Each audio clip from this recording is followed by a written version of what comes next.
report is created in this video. This report is then configured so that it is automatically started and sent by email. We will first create a user to whom the report will be sent later. Click the New button to create a new user. The configuration dialog of the user opens. The email address is used for report sending. To generate the report, you must first switch to the standard view. The report and the matrix or chart or dashboard are created using the Edit mode. The configuration dialog of the report opens. In the Energy Manager Basic, you can choose between 5 templates for a report. When the report is started, the values or results of the KPIs are inserted into the report according to the template.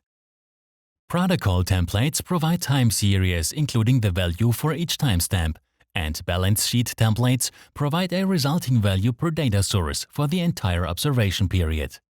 By default, a day is specified as the analysis period for the log templates. However, you can also define another period or several periods. The required data points, parameters or KPIs can then be selected. The last step is to activate report automation. The automatic start of a report becomes active as soon as you click on Automation. The sending of emails must be activated separately by ticking the box. After that, the user to whom the report should be sent has to be selected. Click on the report to see the report result. After clicking on the generated report, a preview of the report appears. The report can be opened in Excel or as PDF. The report is ready and can be used for documentation.